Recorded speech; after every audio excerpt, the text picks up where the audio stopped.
우리 인사합니다. 할렐루야 샬롬 하고 인사합니다. 할렐루야 샬롬 샬롬 샬롬 샬롬 샬롬. 하나님 사랑합니다. 여러분 주 안에서 사랑합니다. 오늘 창세기 42장 말씀이죠.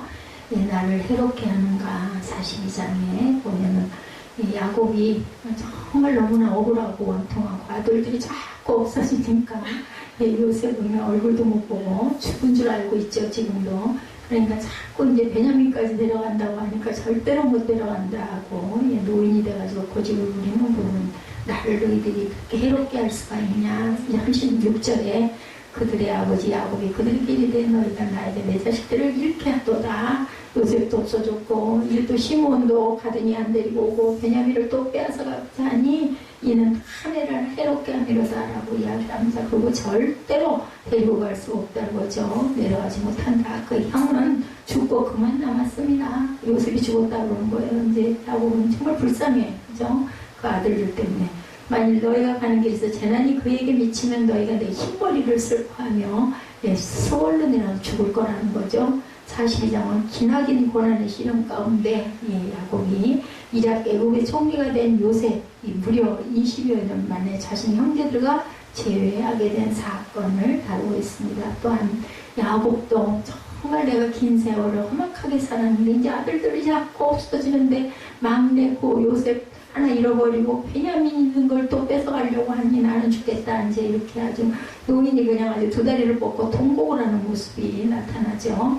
바로의 꿈에 대한 요셉의 해석대로 애국과 그 주변 지역에는 7년 풍년 후에 기가 막힌 흉년이 닥칩니다. 이 흉년은 요셉의 가족들이 사는 가나안 땅에도 어김없이 다가왔어요. 그래서 야곱은 애국으로 곡식을 사고 아들들을 보내죠. 그 바람에 형들과 요셉은 정말 오랜 세월 만에 재회를 합니다.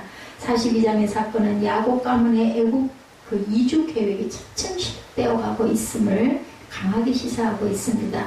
야곱의 고난이 나타나죠. 일찍이 요셉이 바로의 꿈에 의거하여 천하가 크게 흉년 들리라는 경고대로 온 애국 땅과 가나안 지방까지 큰 흉년이 계속됩니다. 축복의 땅 가나안에 머물고 있던 야곱의 가정에도 기근이 찾아왔고 엄청난 고난을 당하게 되죠. 한편 본문은 야곱의 기근 앞에 얼마나 무력한가를 보여줍니다. 인간은 뭐 다 무력하죠. 자연재해 앞에는 어떤 인간도 그것을 견디고 극복할 수 있는 사람이 아무도 없습니다.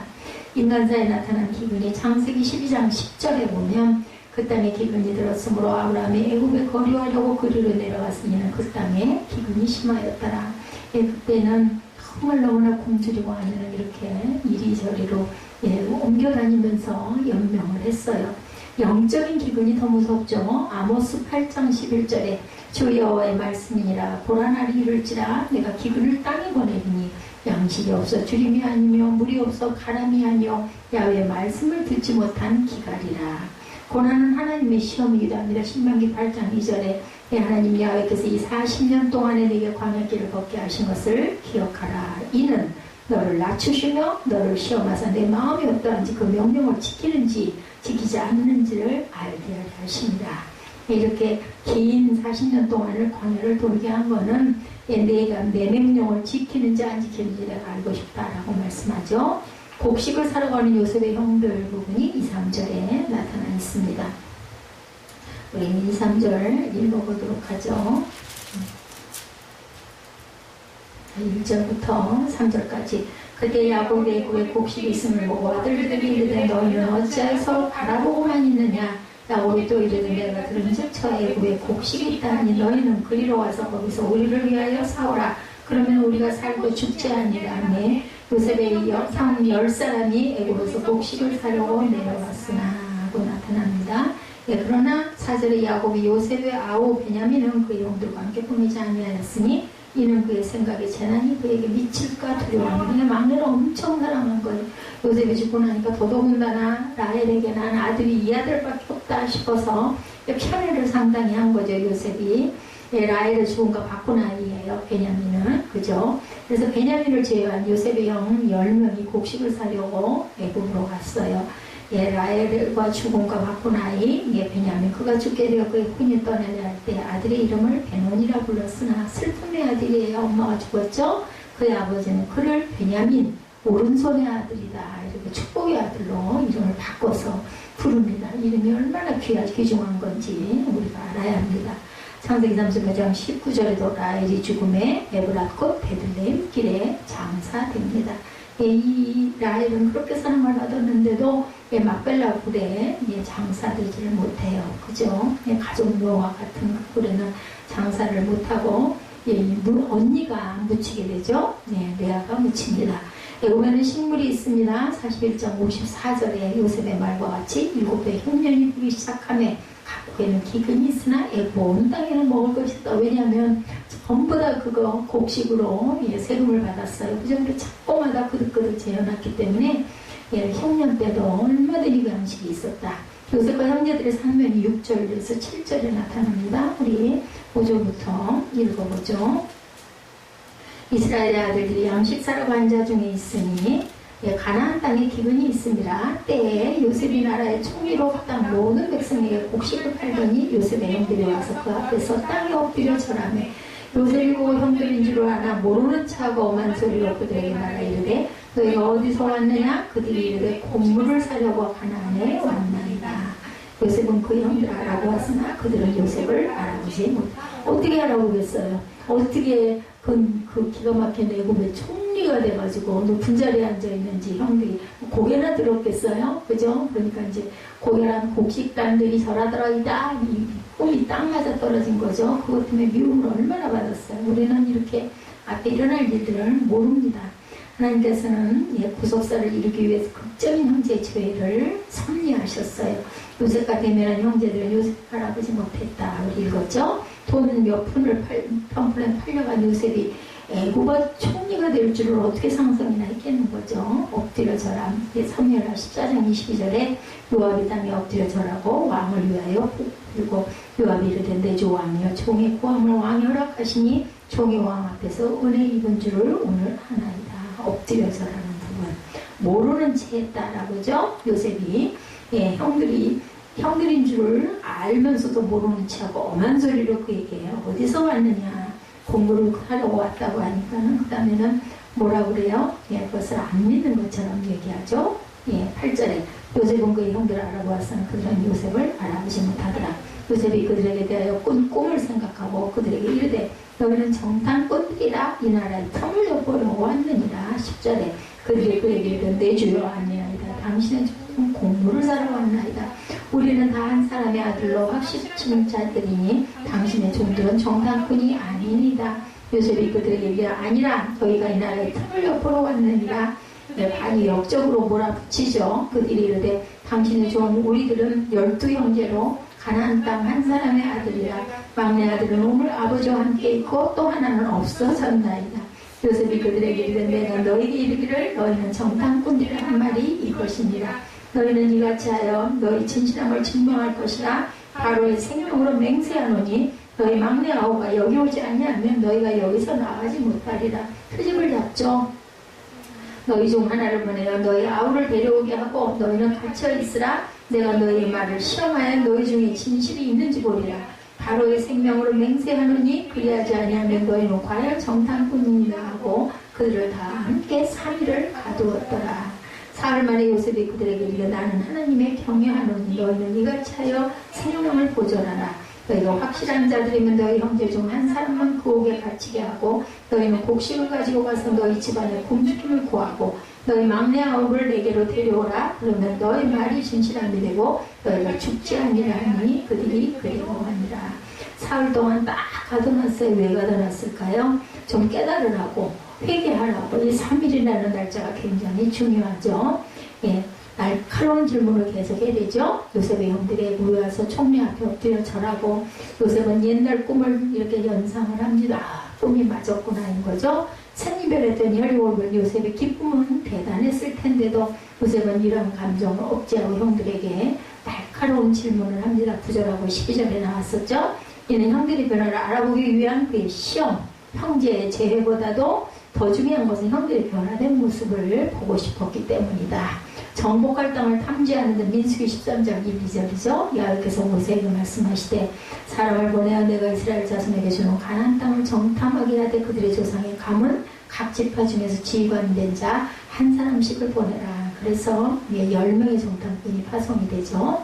비밀 정보를 알리는 자들에 대해서 사무엘하 17장 15, 6절에 예후사가 사독과 아비아달 두 제사장에게 이르되 아히도벨이 압살롬과 이스라엘 장로들에게 이러이러하게 계략을 세웠고 나도 이러이러하게 계략을 세웠으니 이제 너희는 빨리 사람을 보내 다윗에게 전하기를 오늘 밤에 광야 나루토에서 자지 말고 아무쪼록 건너가소서 하라. 혹시 왕과 그를 따르는 모든 백성이 몰살까 하노라 하니라. 이렇게 증거하고 있습니다. 옥에갇히죠. 형들이 17절에 몇 차례 질문하고 대답하는 사이에 요셉의 질문은 더욱 날카로워집니다. 두고대 형들의 사정을 잘 아는 요셉은 날카로운 질문으로 형들을 궁지에 몰아넣죠. 집안 형편을 요셉에게 다 얘기합니다. 그래서 요셉은 그 막내 아우를 데려와서 진실을 입증하려고 하라고 하면서 3일 동안 옥에 가두죠. 15절에 범죄를 방지하는데 출애굽 20장 6절에 모세가 백성에게 이르되 두려워하지 말라. 하나님의 임하심은 너희를 시험하고 너희로 경외하여 범죄하지 않게 하려 하심이니라. 믿음의 유무를 알기 위해서 고린도후서 13장 5절에 너희는 믿음 안에 있는가? 너희 자신을 실험하고 너희 자신을 확증하라. 예수 그리스도께서 너희 안에 계신 줄을 너희가 스스로 알지 못하느냐? 그렇지 않으면 너희는 버림을 받은 자니라 말씀합니다. 형들이 깨달죠. 21절 보면 21절에 보면 요셉이 형들을 옥에 가둔 목적은 형들로 하여금 자신들의 과거 행위를 반성하도록 시간적인 여유를 줍니다. 이로 말미암아 요셉의 형들은 하나님의 섭리를 생각할 수 있었고 더욱 진실한 회개를 하게 되죠. 21절 한번 봅니다. 너희 막내 아우를 내려 21절 그들이 서로 말하되 우리가 아우의 일로 말미암아 범죄하였도다. 그가 우리에게 말할 때 그 마음의 괴로움을 보고도 듣지 아니하였으므로 이 괴로움이 우리에게 임하도다. 루벤이 그들에게 대답하되 내가 너희에게 그 아이에 대하여 죄를 짓지 말라고 하지 아니하였더냐. 그래도 너희가 듣지 아니하였느니라. 그러므로 그의 피값을 치게 되었도다 하니 그들 사이에 통역을 세웠으므로 그들은 요셉이 듣는 줄을 알지 못하였더라. 요셉은 다 듣고 있었어요. 그래서 요셉이 마음이 누그러져요. 24절에 그들을 떠나가 울고 돌아와 그들과 말하다가 그들 중에서 시몬을 끌어내어 그들의 눈앞에서 결박하고 명하며 곡물을 그 그릇에 채우게 하고 각 사람의 돈은 그의 자루에 돌아놓게 하고 또 길 양식을 그들에게 주게 하니 그대로 행하였더라. 가지고 온 곡물 사려고 가져온 돈은 도루 자루에다 넣어주고 그리고 갈 때 먹을 양식을 또한 챙겨주죠. 그래서 요셉의 형들이 가나안으로 돌아오게 됩니다. 내용 재밌잖아요. 굉장히 옛날 얘기 같은 재밌는 그런 내용이 나타나고 있습니다. 연단을 시키는 내용이죠. 스가랴 13장 9절에도 내가 그 3분의 1을 불 가운데 던져 은같이 연단하며 금같이 시험할 것이라. 그들이 내 이름을 부르리니 내가 들을 것이며 나는 말하기를 이는 내 백성이라 할 것이요 그들은 말하기를 야훼는 내 하나님이시라 하리라. 그리스도가 무덤에 계신 시간 마가복음 8장 31절입니다. 인자가 많은 고난을 받고 장로들과 대제사장들과 서기관들에게 버림받아 죽임을 당하고 사흘 만에 살아나야 할 것을 비로소 그들에게 가르치시되 인간은 자기 허물을 깨달아야 합니다. 욥기 6장 24절에 내게 가르쳐서 나의 허물될 것을 깨닫게 하라. 내가 잠잠하리라. 이렇게 얘기합니다. 우리는 항상 깨달아야 합니다. 그리고 깨달음으로 인하여 묵상할 줄 아는 마음으로 잘 새길 줄 아는 소외로 되시기를 주님의 이름으로 축복합니다. 형제들이 귀향하죠. 26절에 곡식을 나귀에 싣고 그것을 떠났더니 한 사람이 여관에서 나귀에게 먹이를 주려고 27절입니다. 자루를 풀고 본즉 그 돈이 자루 아귀에 있는지라. 그가 그 형제들에게 말하되 내 돈을 도로 넣었도다. 보라 자루 속에 있도다. 이에 그들이 혼이 나서 떨며 서로 돌아보며 말하되 하나님이 어찌하여 이런 일을 우리에게 하셨는고 하고 그들이 가나안 땅에 들어와 그들의 아버지 야곱에 이르러 그들이 당한 일을 자세히 알려 아르되 그 땅의 주인인 사람이 엄하게 우리에게 말씀하고 우리를 그 땅에 대한 정탐꾼으로 여기기로 31절 우리가 그에게 이르되 우리는 확신한 자들이요 정탐꾼이 아니니이다. 우리는 하나 아버지 아들 12형제로 하나는 없어지고 막내는 우리 아버지와 함께 가나안 땅에 있나이다 하였더니 그 땅 주인인 그 사람이 우리에게 이르되 내가 이같이 하여 너희가 확실한 자들임을 알리니 너희 형제 중에 하나를 내게 두고 양식을 가지고 와서 너희 집안에 굶주림을 구하고 너희 막내 아우를 내게로 데려오라. 그러면 너희가 정탐꾼이 아니고 확실한 자들임을 내가 알고 너희 형제를 너에게 돌리리니 너희가 이 나라에서 무역하리라 하더라 하고 각기 자루를 쏟고 본즉 각 사람의 돈뭉치가 그 자루 속에 있는지라 그들과 그들의 아버지가 돈뭉치를 보고 두려워하더니 그들이 아버지 야곱이 그들에게 이르되 너희가 나에게 내 자식을 잃게 하도다. 요셉도 없어졌고 시몬도 없어졌거든 베냐민을 또 빼앗아가고자 하니 이는 다 나를 해롭게 하기로다. 이렇게 고백하는 내용이 나타나죠. 37절에 루벤이 그의 아버지에게 말하기를 내가 그를 아버지께로 데리고 오지 아니하거든 내 두 아들을 죽이소서 그를 내 손에 맡기소서 내가 그를 아버지께로 데리고 돌아오리이다. 야곱이 이르되 내 아들은 너희와 함께 데려가지 못하리니 그의 형은 죽고 그만 남았습니다. 만일 너희가 가는 길에서 재난이 그에게 미치면 너희가 내 흰머리를 슬퍼하며 서울로 내려가게 함이 되리라. 내가 죽을 거다 라는 이야기죠. 이렇게 말합니다. 잡혀간 자들에 대해서 열왕기하 14장 14절에도 또 야훼 성전과 왕궁 곳간에 있는 은군과 모든 기명을 탈취하고 또 사람을 볼모로 잡고 사마리아로 돌아왔더라. 볼모로 잡는 일들이 전쟁이 일어나면 아주 흔하게 일어나죠. 형제 중 가장 난폭한 자에 대해서 창세기 34장 25절에 제3일에 아직 그들이 아파할 때 야곱의 두 아들 디나의 오라버니 시므온과 레위가 각기 칼을 가지고 와서 몰래 그 성읍을 기습하여 그 모든 남자를 죽였어요. 그죠? 예. 레아인가요? 예. 간음당한 일을 아주 미워가지고 결국은 죽이죠. 죽이는 사건 모한 다음에 하려가던 그 사이에 몸을 못 움직일 때 가가지고 다 죽여서 거기에 대한 벌을 엄청나게 나중에 받게 됩니다. 아들들을 책망하는 부분이 36절에 나타납니다. 야곱이 아들들을 보고를 듣고 나서 그들을 책망하죠. 이는 야곱의 주인이 입지 못한 태도, 그런 현재 벌어지고 있는 일들이 하나님의 섭리라는 사실을 깨닫지를 못해요. 그냥 막내 데려가는 건 너무 싫은 거야. 이게 노인이 돼가지고. 이러한 야곱의 태도의 소리는 깨달아야 할 것은 성도는 언제나 드러난 현상만으로 평가하지 말고 이면의 역사하시는 하나님의 뜻을 우리가 볼 줄 알아야 된다. 소중한 가족의 생명입니다. 사사기 18장 25절에 다한 자손이 그에게 이르되 내 목소리를 우리에게 들리게 하지 말라. 노한 자들이 너희를 쳐서 내 생명과 내 가족의 생명을 잃게 할까 하노라 하고 두려워하죠. 사도행전 9장 26절에 사울이 예루살렘에 가서 제자들을 사귀고자 하나 다 두려워하여 그가 제자됨을 믿지 아니하였다. 그냥 사울이 워낙이나 예수 믿는 사람을 너무 탄압하고 끌어가고 미친 사람처럼 뛰어다녔어요. 그죠? 너무 열정이 있었죠. 그러다 보니까 아무도 그를 두려워해서 그가 제자됨을 안 믿어요. 야곱의 슬픔이 나타납니다. 38절에 요셉을 잃고 시몬에 이어 베냐민까지 잃을 것을 생각한 야곱은 슬픔에 잠겼어요. 파란만장한 인생 역정을 살아온 야곱에게 임한 노년의 고난은 감당하기가 어려웠을 거예요. 정말 굉장히 마음이 정말 슬펐을 것 같습니다.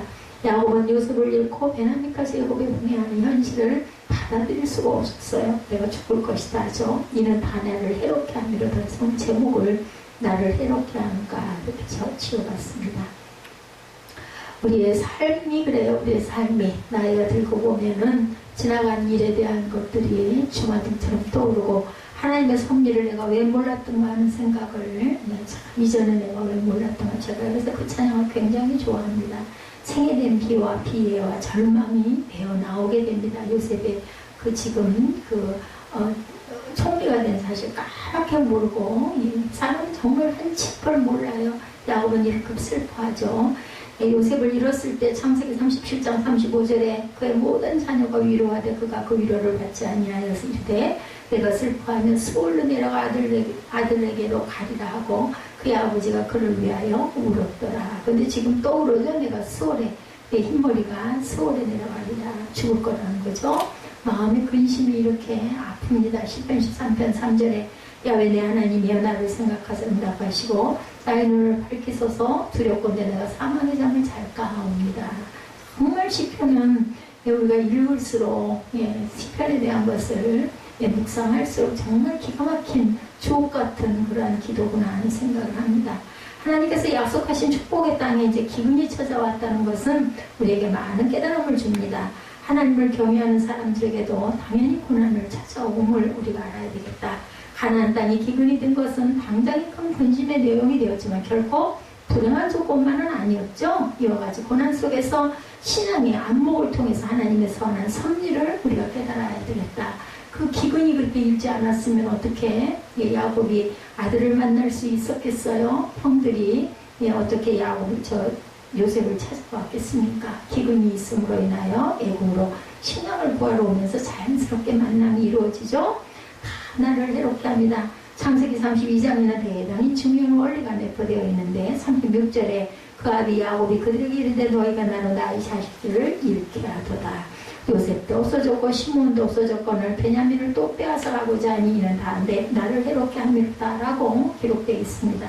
이 말씀은 야곱의 단말마적인 부르죠. 오늘 그래서 중요한 부분이 36절에서 38절이었죠. 아까 우리가 처음에 읽었던 대로 정말 비명을 지르는 거예요. 아들들이 자꾸 죽어 없어지고 그리고 또 이제는 뺏어가려고 그러고 하나는 아예 애국에서 못 오고 갇혀있고 기가 막힌 거죠.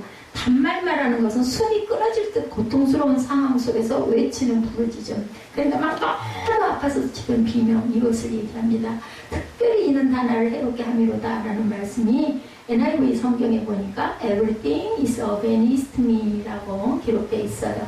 전치사 against는 반대하다, 대적하다, 해치다 라는 뜻을 의미하죠. 그러므로 본문의 뜻은 모든 것이 나를 향해 대적하고 있다 라는 뜻이에요.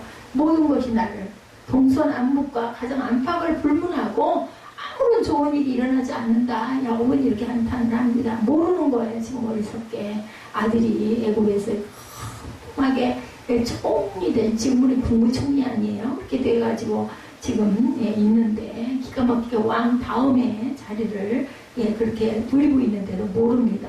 지금 예배하고 있는 저와 여러분 가운데도 야곱이 느꼈을 감정을 고스란히 느끼고 있는 사람도 있겠죠. 어찌하여 나는 되는 일이 없고 왜 주변의 사람들은 나를 대적하는지 모르겠다라는 생각, 또 내게 일어나는 모든 일들이 나를 해롭게 한다고 느끼는 사람도 있을 겁니다. 계속되는 실망에 좌절한 성도들도 있을 거죠. 모든 것이 나를 해롭게 한다. Everything is against me. 나를 자꾸 힘들게 한다는 고백이 하나님을 대적하는 불신자들에게는 합당한 말이지만 우리에게는 절대로 그런 말이 합당치가 않습니다. 그가 스스로 하나님을 대적하기 때문에 모든 것이 그를 대적한다고 느껴요. 믿음이 없는 사람들에게는, 불신자들에게는 좋은 일이 일어나도 나중에 보면 그것은 해로운 일이 일어나는 경우가 많습니다. 불신자들에게 좋지 못한 일이 일어나면 그건 정말로 나쁜 일이 일어나는 거죠. 그래서 하나님을 대적하고 있는 사람들은 모든 것이 연합하여 해가 되고 대적이 되기 때문에 자기가 서 있는 위치가 정말 불안정하고 위험한 상황을 초래하고 본인도 두려움에 떨게 되죠. 예수 그리스도를 구주로 영접하고 하나님의 백성이 된 성도의 상황은 불신자들과 절대로 같지 않습니다. 로마서 8장 31절에 그런즉 이 일에 대하여 우리가 무슨 말하리요? 만일 하나님이 우리를 위하시면 누가 우리를 대적하리요? 절대로 대적할 자가 없습니다. 우리가 보호를 받죠? 우리를 향하여 대적할 수 있는 사람이 누굴까? Who can be against us? 왜? 하나님이 우리 편이시기 때문이다. 초기 그리스도인들은 라틴어로 데우스 프로노비스라고 슬로건을 가지고 있었다고 그래요. 데우스라는 것은 하나님이라는 뜻이죠. 프로는 위로라는 뜻이고 노비스는 우리라는 의미를 갖고 있습니다. 그래서 영어로 God is for us라는 뜻을 갖고 있어요. 하나님이 우리를 위해 주신다. 하나님이 우리를 위해 주시기 때문에 누가 우리를 대적하겠느냐, 누가 감히 우리를 치겠느냐. 어떠나 그 갓난아기가 엄마 품에 있을 때 엄마가 우주예요. 우주. 아무도 나를 해칠 사람이 없어요. 아기가 할 수 있는 것은 엄마 품에 코를 박고 앉아 엎드려 있고 그리고 엄마 젖을 빠는 거 외에는 할 줄 아는 게 아무것도 없습니다. 그렇지만 엄마가 다 보호해 주죠. 성도들도 마찬가지. 하나님이 나를 보호하시는 누가 나를 대적하겠느냐. 두려움 같은 거 필요 없습니다. 하나님이 내 편이 되어주시고 나를 사랑하시기 때문에 무엇이 사랑이냐고 묻는 사람들은 독생자 예수를 십자가에 대신 죽게 하시기까지 사랑하신 하나님의 사랑을 알지 못하는 것입니다. 이것이 바로 사랑이죠. 하나님이 얼마나 우리를 사랑하셨는가. 우리가 진정 하나님이 우리를 사랑하시죠. 우리 편이 되어 주시고 우리를 위해 주십니다. 데오스 프로노비스.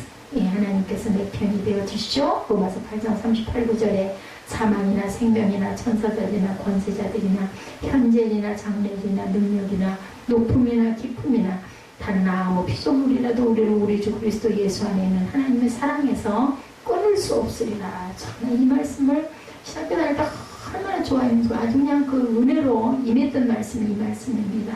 사망이나 생명이나 천사들이나 권세자들이나 현재일이나 장래일이나 능력이나 높음이나 깊음이나 다른 아무 피조물이라도 우리 주 그리스도 예수 안에 있는 하나님의 사랑에서 끊을 수 없느니라. 정말 이 말씀이 그렇게 달고 오묘하더라고요. 천사들도 마귀의 자식 귀신들도 다 하나님의 주권 아래 역사하는 것이기 때문에 성도들에게 덤벼들 수 없다는 거죠. 그러므로 어떤 피조물도 우리를 해칠 수 없고 우리를 대적하고 해롭게 할 수가 없다. 예, 하나님이 우리를 위하시기 때문에 우리 해칠 수 있는 것은 아무것도 없다. 오늘 창세기 42장을 중심으로 해서 이 진리를 한번 우리가 증명해보죠. 야곱의 현재적인 느낌, 모든 것이 다 나를 해롭게 한다. 근데 결코 아니었어요. 근데 모르는 거죠, 야곱은 지금. 우리는 다 알고 있기 때문에 야곱이 생각하는데 잘못됐다고 하지만 본인은 기가 막힌 거예요, 지금. 이 험악한 세월을 140년 이상을 살았는데 도대체 이제는 아들들이 자꾸 없어지고 그 기가 막힌 요셉이 내 아들 눈에 넣어도 안 아까운 요셉이 없어지고 마지막으로 낳은 베냐민마저 이제 뺏어가려고 하고 시몬도 들어가고 없어지고 도대체 아들이 자꾸 없어지는 거인 거죠. 모두 다 나를 해롭게 한다. 현재적 느낌, 예, 야곱의 안팎상황은 유익한 일이 하나도 없습니다. 지금 현현은 듣고 곡식을 사러 가더니 이제 또 아들을 데려오라고 그러고 야곱의 바깥 상황은 기근이죠. 온 땅의 사람들이 굶어 죽어가는 엄청난 기근이 찾아왔어요. 그러니까 정말 사면초가예요. 야곱이 볼 때는 하나님이 바로에게 2번에 걸친 꿈을 꾸게 하신 것처럼 7년 동안 기근이 임하게 되죠. 7년 동안 흉년이 임합니다. 오늘날 흉년이 1년만 지속돼도 굶어 죽는 사람들이 부지기수인데 7년의 흉년을 누가 버텨낼 수가 있겠나. 인간이 이겨낼 수 있는 없는 극심한 기근이었다. 창세기 41장 마지막 57절에 기근이 온 세상에 심함이었더라 라고 기록되어 있습니다. 42장 2절에 야곱이 또 이르되 내가 들은즉 저 애굽에 곡식이 있다니 너희는 그리로 와서 거기서 우리를 위하여 사오라. 그리하면 우리가 살고 죽지 아니하리라고 기록되죠. 예, 애굽 전역을 넘어 야곱이 살고 있는 가나안 땅에도 극심한 기근이 임하여서 야곱과 그의 가족이 죽을 위기에 처해 있다는 것을 우리가 말씀으로 알 수가 있습니다. 살고 죽지 아니하리라는 말은 야곱의 상황이 지금 애굽에서 양식을 얻지 못하면 굶어 죽는다라는 거죠. 이처럼 야곱의 바깥 상황은 온통 죽음, 그 상황입니다. 근데 야곱 내면의 상황도 바깥 상황과 다르지가 않습니다. 마음이 슬퍼요. 그래서 제가 오늘 슬픔을 극복하려고 얼마나 애를 썼는지 몰라요. 그까짓 거 별거냐, 무슨 없은 데를 못 살겠냐, 그럴 수도 있는 거지. 예, 그건 아무것도 아니지. 제가 계속 이런 그 마음을 제가 마음속으로 다스렸습니다. 또 어떤 하나님의 귀한 뜻이 또 있으시겠지, 이런 생각을 하면서 분명히 하나님께서는 더 좋은 걸로 주실 거야, 이런 생각을 자꾸 했습니다. 요셉을 잃은 지 20년의 세월이 지났지만 아직도 아들을 잃은 슬픔에 요셉은 그렇지 않겠어요? 예, 그 야곱이 생각하기에는 도대체 애가 나가더니 그러고 나서 죽었다고 하는데 시초도 못 받고 말로만 그런데 더 연연한 거죠. 딱 돌아가가지고 장례를 치렀더라면 그냥 마음에 가슴에 묻었을 텐데 항상 마음에 아팠을 거예요.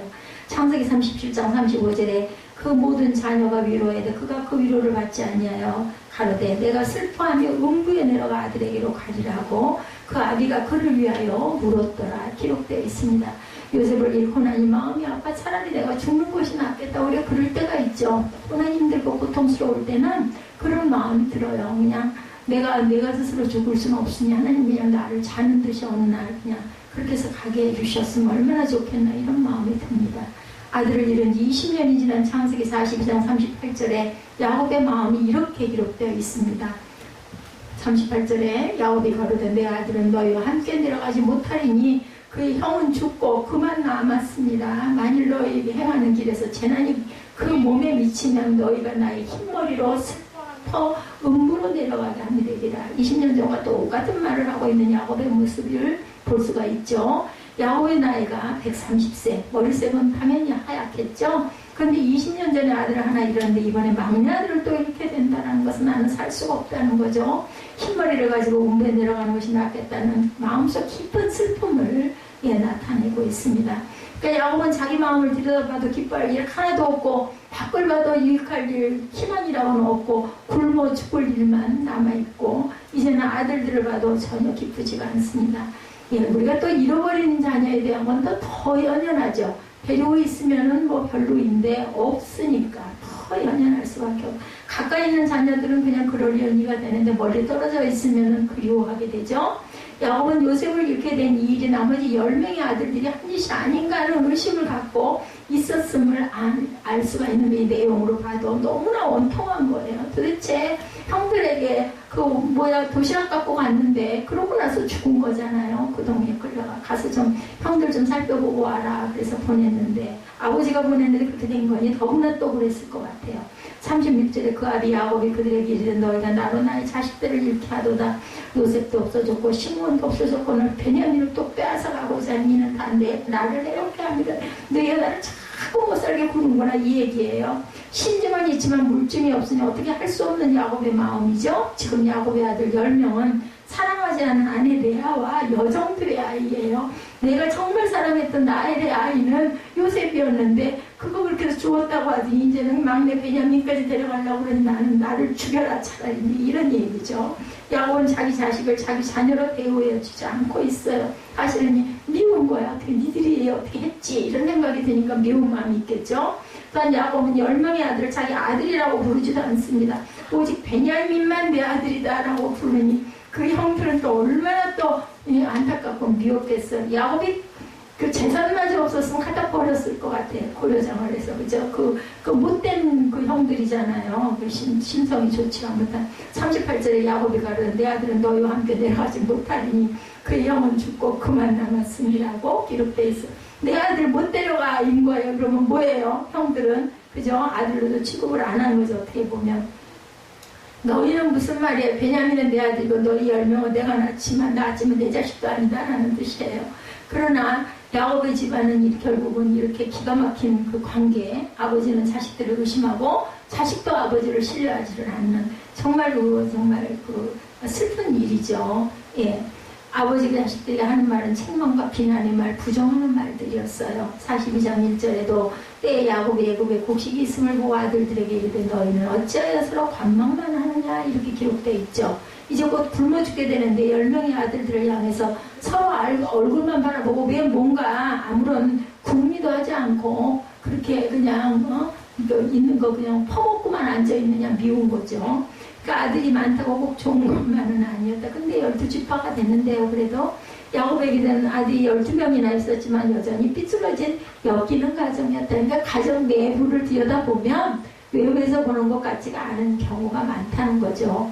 야곱은 사랑하는 아내 라헬이나 첫째 아들 요셉도 이러는데 없으니까 더구나 막내 베냐민마저 이렇게 되면 어떻게 살아가겠느냐고 말하고 있습니다.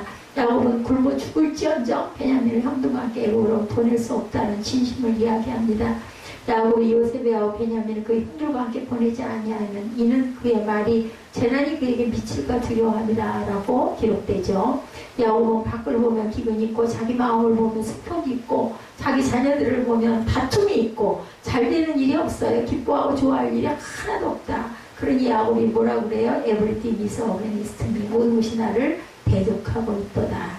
여러분들 가운데 이런 야곱의 감정을 공감하시는 분이 계십니까? 제가 요즘에 그냥 그런 마음이 들었어요. 왜 이렇게 하는 일들이 이렇게 힘이 들고 맨날 이게 안 되고 자꾸 반복을 하고 이제 좀 정돈이 될 만도 한데 조금 좀 휴식이 좀 있었으면 좋겠는데 이런 마음이 안타까운 마음이 들었어요. 제가 선택을 잘못해서 그런 거죠.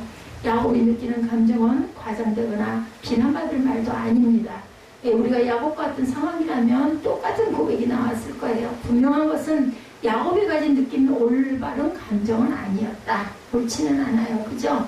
그걸 원망할 일이 아니에요. 내 탓이다. 내 탓으로소이다 해야 합니다. 야곱은 현재만 보고 땅만 볼 줄 알았지 미래를 보는 눈이 없었다. 그건 우리의 마음, 우리의 삶이, 우리의 모습이 그렇습니다. 야곱은 미래를 보지 못하고 있죠. 야곱은 하늘을 바라볼지 못해. 제가 수영을 하면서 하늘을 보면서 이렇게 하늘이 있는데, 위에 하늘이 있는데 왜 하늘을 안 보고 땅을 보고 살까, 이런 생각을 많이 합니다. 그래서 저는 하늘 보고 수영하는 게 좋습니다. 야곱이 모든 것을 응시하고 있는 것도 아니죠. 모든 것이 나를 대적하고 있다는 느낌을 갖고는 있지만 사실은 사실이 아니에요. 근데 본인은 그 상황이 그렇게 막 정말 절망적인 거죠.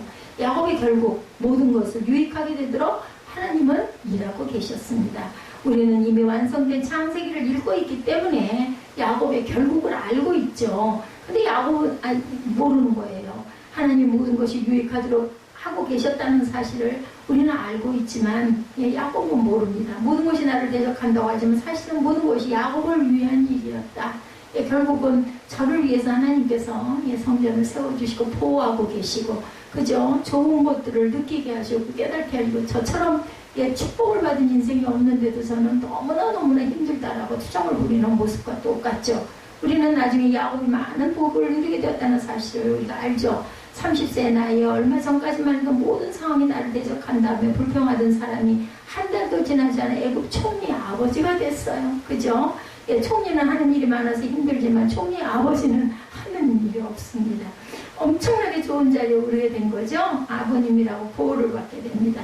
야곱이 130세 애굽 총리 아버지가 되고 고센 땅을 할당받아서 거기서 마음껏 목축을 하고 평안하게 지내게 되는 세월을 10년 동안을 누리게 됩니다. 130세부터요 147세까지 17년 동안을 누리게 되고 돌아가죠.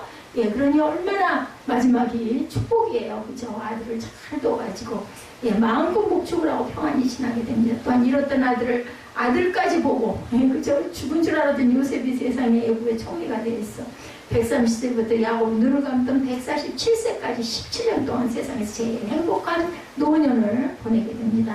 남들은 다 굶어 죽어도 야곱과 그 가족은 실컷 먹고 누리는 복된 삶, 쌀값도 필요가 없어요. 그죠? 이런 축복이 어디 있겠습니까? 한치 앞을 모른다라는 말이 바로 이를 두고 하는 얘기입니다. 정말 야곱에게 모든 상황이 해롭기만 했던 것은 아니었다는 거죠. 모든 것을 하나님께서는 유익하게 되도록 일하고 계셨다. 기근이 나쁜 것인 줄 알았는데 결국은 그렇지 않았어요. 요셉이 기근 때문에 애굽의 총리가 되었죠. 기근이 아니면 요셉이 총리가 될 일이 없었어요. 기근이 있었기 때문에 총리가 됩니다. 기근이 임했기 때문에 요셉의 능력이 나타난 누구도 가질 수 없었던 난공불락의 권력을 갖게 됩니다. 세상명 세립교회가 있음으로 인하여서 우리 에스더가 세상에서 귀한 빛을, 그렇게 세상에 귀한 빛을 비추는 그러한 등불이 될 줄로 믿습니다. 그래서 요셉은 야곱과 그 아들들로 7년 기근 중에서도 얼마든지 먹여 살릴 수 있는 실력자가 되죠. 요셉의 형들은 기근 때문에 요셉을 찾아오게 되고 요셉 앞에 무릎을 꿇고 절을 하게 꿈을 이루게 하시는 하나님, 요셉이 꾸었던 꿈이 그대로 이루어집니다. 현지에서 기근은 좋지 않은 상황이었지만 미래적 관점에서 보면 이보다 더 좋을 수는 없어요. 작품을 만들어도 이렇게 만들 수는 없을 것 같아요. 야곱에게 최고의 유익을 주시려는 하나님의 방편이었습니다. 베냐민이 애굽에 내려가야 했던 것도 야곱은 자신을 해롭게 하는 것으로 생각했지만 베냐민이 요셉에게 도둑으로 몰려 요셉의 종이 되어야 했고, 가나안 땅에 돌아오지 못하게 되는 일련의 사건들을 통해서 상처가고 삐뚤어진 야곱의 아들들은 자신들의 죄를 뉘우치게 되죠.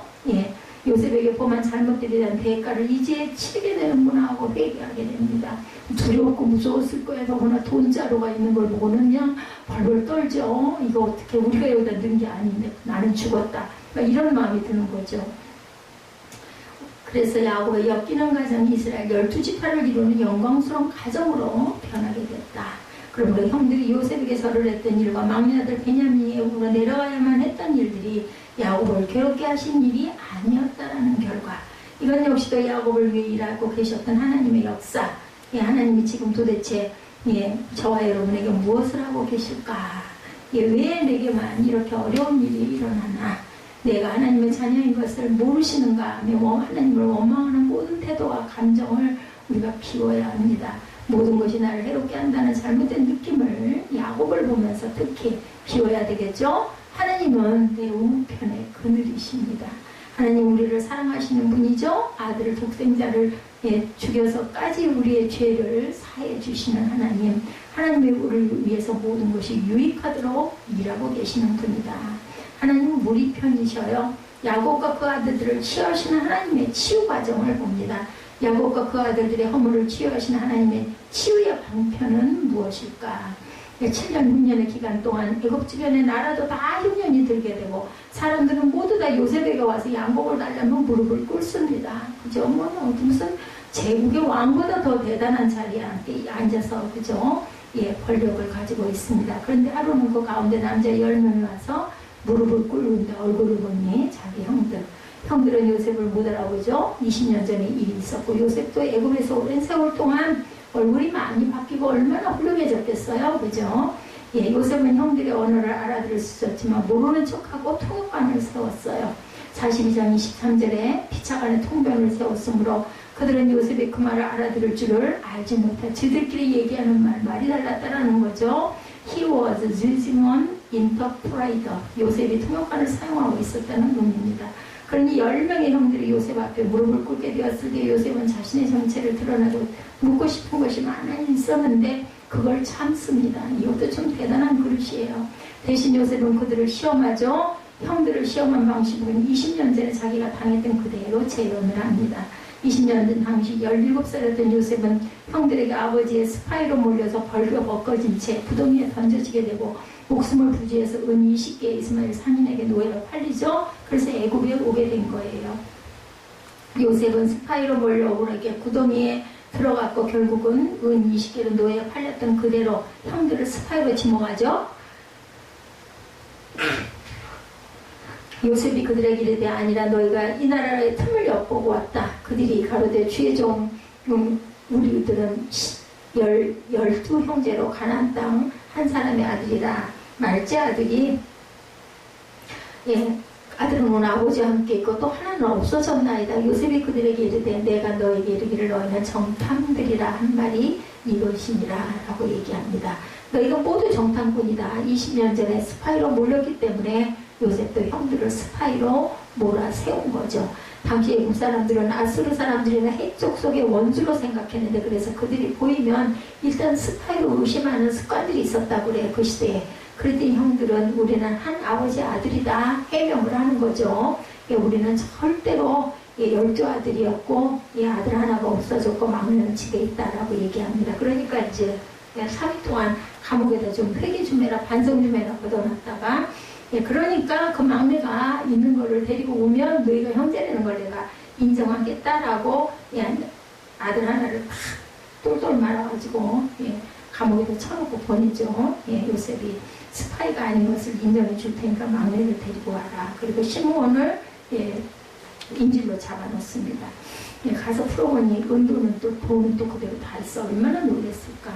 이 스파이로 아니면 무엇이 떠올랐겠어요. 그러니까 요셉을 아버지의 스파이로 뭐라 또 많은 걸 깨달은 거죠. 감옥에 들어가니 우리가 억울하게 요셉을 구덩이에 집어넣었구나, 죽였구나, 내 동생을 이렇게 이제 계속 그냥 마음에 감정이 복받칩니다. 베드로가 숯불 곁에서 예수님을 3번 저주하고 부인하죠. 그리고 예수님이 부활하시고 갈릴리로 똑같이 숯불을 피워놓고 떡과 생선을 굽고 베드로에게 물어보죠. 내가 나를 사랑하느냐. 이것도 한 번도 아니고 3번이나 물어보니 얼마나 가슴이 찔리겠어요. 제가 이거를 실제로 경험을 했다니까요. 2번째 물어보시니까 고개가 숙여지더라고요. 3번째는 무섭더라고요. 왜냐하면 우리 안에 죄가 있기 때문이에요. 저는 그걸 깨달았습니다. 요셉의 형들이 드디어 양심의 가책을 느낍니다. 그들이 서로 말하되 우리가 우리 일로 인하여 범죄하였도다. 그가 우리에게 애걸할 때 그 마음의 괴로움을 보고도 듣지 아니하였기 때문에 이제는 그 죄를 받는구나. 이 괴로움이 우리에게 임하도다. 루벤이 그들에게 대답하여 이르되 내가 너희들을 그 아이에게 득죄하지 말라고 내가 하지 아니하여 말렸었죠. 그래서 너희가 듣지 아니하였느냐. 그러므로 그의 핏값을 내게 되었다. 21절입니다. 20년 전에 저질렀던 죄가 그들의 양심을 찌릅니다. 30년 전에 10만 원 떼어먹은 거 잊어버릴 수가 없는 거죠. 절대 그런 게 다 기억이 납니다. 양심에 정확하게 기록되어 있죠. 30년 전에 저질렀던 허물을 잊을 수가 없어요. 우리가 고의로 한 것들은. 성경에는 죄가 우리를 끝까지 추적한다고 기록되어 있습니다. 우리 양심에 기록되어 있다는 거죠. 20년 전 요셉을 팔고 괴롭혔던 사실이 생각나고 그것이 하나님 앞에 엄청난 죄임을 깨닫습니다. 형들이 드디어 하나님을 인식하기 시작을 합니다. 요셉은 그들이 자신들의 말을 알아듣지 못하는 줄 알고 서로 대화를 나누었지만 그것을 다 알아들었죠. 당연히 요셉은 그들의 말을 전부 다 알아듣고 그들을 떠나 옵니다. 형들이 나를 팔아먹은 것이 죄였다는 사실을 이제야 깨달는구나. 실컷 들고 다시 돌아와서 시몬만 결박하고 너희는 돌아가라. 그리고 말지아오를 꼭 데리고 와라. 그러면 내가 스파이가 아니라는 것을 인정해 주겠다. 그리고 많은 양복을 주고 낸 은돈도 자루에 같이 넣어서 먹을 양식까지 싸서 보내죠. 야곱은 10명을 보내는데 9명이 돌아와서 이 이야기를 했을 때 야곱은 요셉도 없어졌고 시몬도 인질로 잡혀가고 있는 내 아들 막내마저 빼앗아가느냐라고 이렇게 마음에 실망을 하고 절망을 하지만 하나님은 그 위에 선기하고 계셨다는 거죠. 하나님이 야곱을 괴롭히는 것은 절대 아니었다. 이렇게까지 하신 이유를 야곱은 나중에 알게 되죠. 야곱에게 복을 주고 계신 하나님, 그리고 야곱의 아들들을 치료하시는 하나님이십니다. 스펄전 목사님이 창세기 42장을 설교하면서 이런 말씀을 하셨다고 합니다. 의사가 뼈를 자르고 칼로 살을 찢을 때는 죽이려는 것이 아니라 치료하려고 살리는 것이다. 의사가 암 환자에게 칼을 댈 때 환자가 왜 날 죽이려고 하십니까? 내 몸에 절대로 칼을 댈 수 없습니다라고 말해서는 안 되는 거죠. 그렇다면 그 사람은 절대로 치료를 받을 수가 없습니다. 의사를 믿고 몸을 맡기면 칼을 대서 암을 제거하고 회복을 시켜준다라는 것. 그래서 우리 성도들의 삶에 감사할 일과 좋은 일들이 많이 일어나지만 칼을 대야 하는 어려움이 찾아올 때도 있다라는 것. 성도들의 삶에 찾아오는 어려움은 의미 없고 잔인하기만 한 고통이 절대 아니라는 것. 하나님의 횡포를 부리고 괴롭히는 것이 아니라 우리를 치료하시는 과정이라는 것을 잊지 마시기 바랍니다. Everything is against me와 같은 불평을 절대로는 하지 말고 누가 나를 대적할 수 있겠는가? Who can be against me? 이렇게 우리가 담대하게 Deus pro nobis, 하나님이 나를 위하고 계시다 이렇게 고백하시는 저와 여러분이 되시기 바랍니다. 창세기 28장 15절에 내가 너와 함께해서 내가 어디로 가든지 너를 지키는 너를 이끌어 너를 이 땅으로 돌아오게 할지라 내가 네게 허락한 것을 다 이루기까지 너를 떠나지 아니하리라. 하나님이 야곱을 만나서 하신 말씀이죠. 야곱은 하나님의 약속을 잊어버렸어요. 그렇기 때문에 불평이 나오죠. 하나님이 우리의 죄를 용서해 주시고 천국에 들어갈 의를 주시고 우리와 함께 하시고 우리에게 성령을 보내주셔서 우리를 진리 가운데로 인도하시고 우리를 위해서 일하시고 복 주신다는 사실을 잊지 않는 저 여러분 되시기를 주님의 이름으로 축복합니다. 창세기 42장의 사건을 한 구절로 요약하면 로마서 8장 28절의 말씀이 됩니다. 우리가 잘 아는 말씀이죠. 우리가 알거니와 하나님을 사랑하는 자 곧 그 뜻대로 부르심을 입은 자들에게는 모든 것이 합력하여 선을 이루느니라. 하나님의 자녀가 된 우리는 좋은 일이 더 좋게 되고 나쁜 일도 좋게 될 줄로 믿습니다. 모든 것이 합력하여 선이 되죠. 그것이 우리의 능력으로 인한 것이 아니라 하나님의 전지전능하신 하나님의 사랑으로 그렇게 이루어진다는 것. 시편 119편 71절에 고난당하는 것이 내게 유익이라 이로 인하여 내가 주의 율례를 배우게 되었느니라 라는 고백을 하시는 저와 여러분이 되시기를 주님의 이름으로 축복합니다.